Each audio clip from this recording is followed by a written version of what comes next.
Hey, good afternoon. My name is Tanya Bass. I'm a health educator, sexologist, also known as the Southern Sexologist, and I'm here today on World AIDS Day, um, December 1st, 2016. World AIDS Day is a national recognition and remembrance time for those that we've lost, those that are living, and those that we love who are living with HIV and AIDS. And on today, we try to remember those people and honor them by wearing red ribbons. I actually don't have on one today, but I will put it on later. But we also try to encourage people to learn more about HIV and AIDS. And while we're in over 25 years of dealing with the virus and treating the virus, it's still something that our community needs to be made aware of, and there's still things we need to do as human beings to protect ourselves and know about. So the first thing I probably would say, if I had to think of 3 points to talk about on this year's World AIDS Day, is to continue learning about HIV and AIDS and to get tested. If you haven't ever had an HIV test, I think you can make this your year to get tested, especially if you're sexually active, if you've ever used needles or any IV needles and perhaps shared them or not, but just think about getting tested. If you plan to be sexually active, you should get tested. We consider that like a baseline test, so having a history of negative tests or test results on file will allow you to manage your health better, and I think that's very important.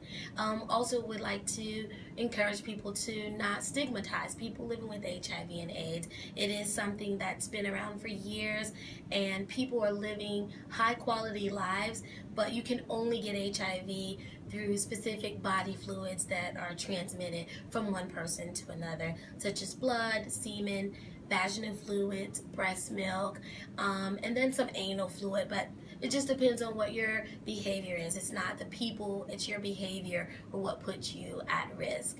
Also, in terms of protecting yourself, getting tested and knowing your status gives you an idea of what you're protecting yourself against.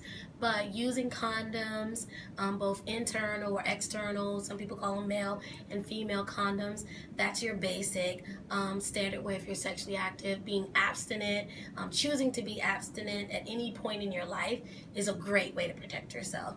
As well as we have new opportunities of prevention, which is called PrEP, pre-exposure prophylactics, and that is a medication that people can take if they're in a high-risk situation, perhaps sexually or planning to become sexually involved with someone who's living with HIV, who's already infected. This medication can help prevent that HIV from being transmitted from one person to another. You still have to use condoms, but it's just another tool that we can use in our community. A lot of people don't know about it.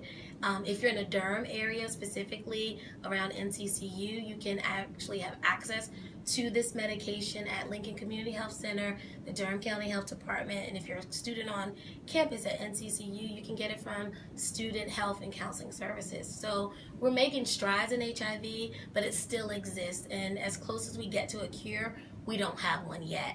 The biggest thing you can do is be comfortable talking about HIV as a whole, whether you're talking to a child and letting them know that they can still love on their aunt and uncle and that's not how HIV is spread, or if you're actually talking to your partners regarding their HIV status, protecting yourselves and having conversations that are truthful and honest so that you all can have a quality relationship. Also, just thinking about today and women living with HIV or being at risk just because of how our bodies are made. We have to be proactive, and it's okay to have conversations with our partners. It doesn't make us that type of woman. You know, we can still talk about it and own our sexuality and be able to have conversations that are not only possibly protecting our lives, but protecting the lives of our partners and potential children that we may have in the future. So on World AIDS Day, I just like to encourage you to get tested, reduce stigma, and learn how to continue to protect yourself. Until the cure, I'm out. Tanya Bass.